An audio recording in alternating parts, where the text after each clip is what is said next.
Olá, querido e querida, graça e paz. Eu quero começar mais uma palavra dessa série que a gente está estudando, as bem-aventuranças de Jesus. E o versículo de hoje é o versículo de número 9, Mateus capítulo 5, versículo de número 9, que vai dizer: bem-aventurados os pacificadores, porque eles serão chamados filhos de Deus. Nunca se houve tanta necessidade de paz no mundo como nos dias de hoje, porque nos dias de hoje a paz ela é uma raridade em muitos lugares, né? É até estranho a gente dizer isso, porque existem pessoas que vivem uma vida de tormenta dentro de casa, no trabalho, na igreja, por incrível que pareça. Pessoas que não têm paz, que não sentem a paz, que não percebem a paz. A verdade é que o ser humano é um ser em conflito. O homem está em guerra com Deus, ele está em guerra consigo, com o próximo, com a natureza.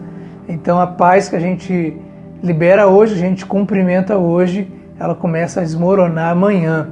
A gente percebe, olhando para o nosso mundo, a gente não tem mais paz política, não tem mais paz econômica, mas paz social, não temos uma paz familiar, nós não temos paz em lugar nenhum.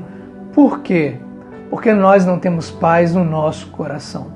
As pessoas estão cada vez mais sofrendo de doenças mentais e emocionais como nunca.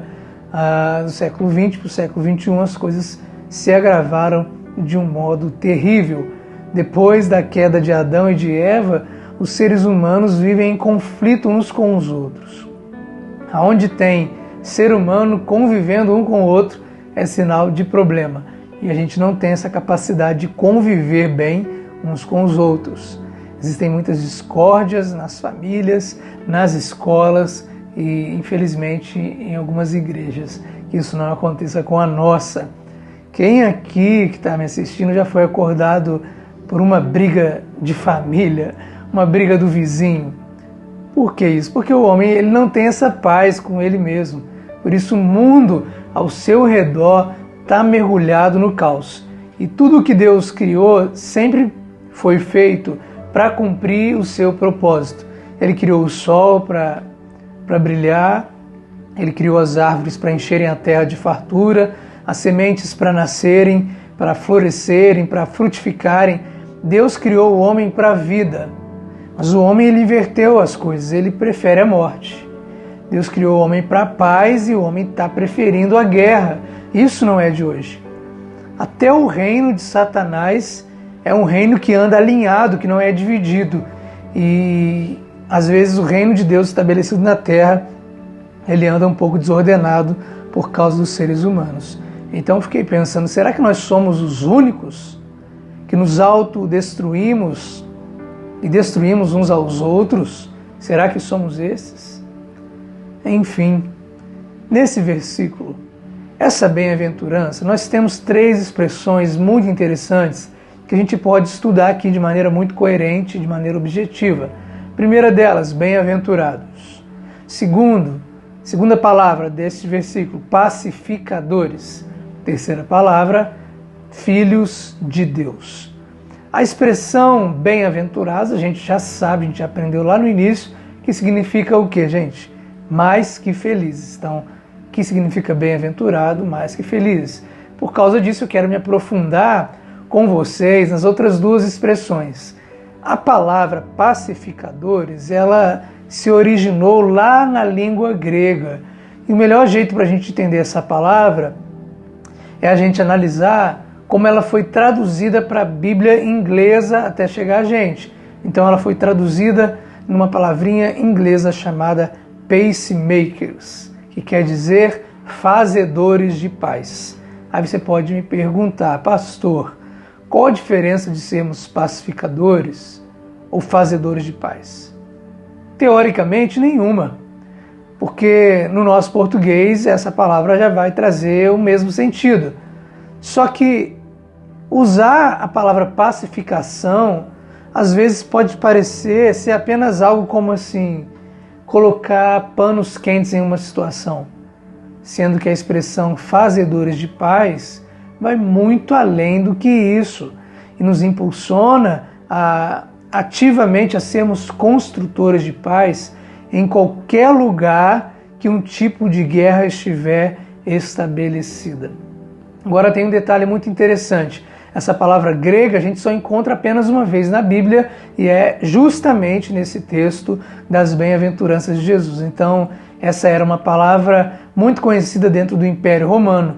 Todas as vezes que o imperador romano saía para uma guerra, o intuito era sempre fazer a paz. Só que fazer paz na cultura do Império Romano era nada mais, nada menos que chegar numa determinada região, matar os habitantes daquela região ou, no mínimo, torná-los seus escravos. Quando isso acontecia, o imperador voltava com a boa nova dele: conquistamos mais um território.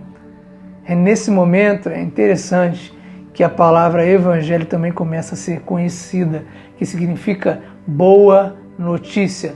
Em resumo, o grande evangelho do imperador, ou a grande boa notícia do imperador, era que através de uma grande guerra, ele conquistou os seus inimigos e, por consequência, tomou posse da terra inimiga. Para minha surpresa, a expressão que Jesus usa para falar sobre fazer a paz é diferente do Império Romano. Jesus e suas contradições chocantes, né, gente? Enquanto que para o imperador romano o evangelho deles era conquistar um novo território através da aniquilação dos inimigos, da matança dos inimigos, no evangelho de Jesus, conquistar um novo território viria através do amor aos inimigos, no estabelecimento do reino de Deus. Enquanto que para o imperador fazer a paz seria necessário fazer guerra primeiro, para Jesus. Fazer a paz é fruto do amor que deve vir primeiro.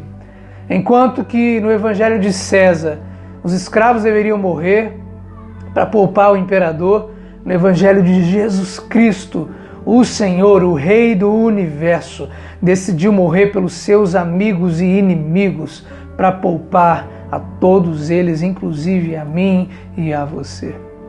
Que coisa profunda a palavra de Deus, que coisa linda, que mesmo vivendo nesse mundo pós-moderno tão tenso, nós possamos ser agentes de Deus na busca pelo bem-estar das pessoas. Isso é coisa difícil de se fazer. Que sejamos um grupo de pessoas que venha estar sempre desafiada a promover a paz a partir dos aflitos. Uma paz que de fato seja consolação para as pessoas. Eu não sei se vocês perceberam, mas esse versículo sobre os pacificadores se encontra no 7º lugar da lista. É a 7ª bem-aventurança. Eu acredito que a maioria de vocês sabe, não custa nada relembrar, que o número 7 para o judeu é um número da perfeição, ou seja, para Jesus, o homem e a mulher que desejam chegar mais próximo da perfeição divina, olha que interessante, não são aqueles que apenas colocam panos quentes numa situação de maneira indireta, mas que ao chegarem a algum tipo de guerra nessa vida, venham a ter a flexibilidade cristã necessária para estabelecer a paz aonde colocarem a planta dos seus pés. Em resumo, para Jesus, o homem que se diz filho de Deus aqui e deseja isso na eternidade, não pode ser um encrenqueiro nessa vida, mas deve se posicionar como um agente de pacificação, porque a Bíblia diz que é honroso ser um pacificador. Lá em Provérbios diz que honroso é para o homem o desviar-se de contendas. Salomão disse que, como o abrir de uma represa, assim é o começo da contenda. Quando uma represa arrebenta, há uma inundação catastrófica que traz perigo, prejuízo e morte. Jesus diz que mais que feliz é o pacificador, aquele que não gera conflitos, mas que acaba com eles buscando reconciliação. O pacificador é esse que está em paz com Deus, ele anuncia o evangelho da paz, ele tem o ministério da reconciliação, ele é um embaixador de Deus, rogando aos homens que se reconciliem com Deus. O pacificador é aquele que ama os seus inimigos, que abençoa aqueles que lhe maldizem e ora por aqueles que lhe perseguem. Jesus ordena, lá em Marcos capítulo 9, tende paz uns com os outros. Paulo disse lá para os romanos, se possível, que depender de vós, tende paz com os homens, com todos eles. Que sejamos então fazedores de paz, do que criadores de conflitos. Que sejamos reparadores de brechas, do que alguém que estraga mais ainda a situação. Se existe um pecado que Deus mais abomina, é o pecado de espalhar contendas. Nosso dever deve ser apagar as contendas. Essa é a atitude que vai alegrar o coração do Senhor. Que nós falemos menos e escutemos mais. Que promovamos mais a paz. Eu quero terminar dizendo, mais que felizes, traduzindo o versículo, são aqueles que nessa vida promovem a paz e não deixam legados de guerra, porque na eternidade serão finalmente conhecidos como filhos e filhas de Deus. Quero perguntar para você que está me assistindo, você tem paz? Você vive em paz com Deus? Vive em paz consigo mesmo, com o próximo? Você tem perdoado as pessoas que te ofendem? Você prefere sofrer o dano do que entrar numa rixa e numa contenda? Você se considera um fazedor de paz? Que Deus possa abençoar a tua vida. Que Ele continue falando com você. Que mais um dia você seja alimentado pela palavra dEle. Em nome de Jesus, Deus te abençoe. Amém.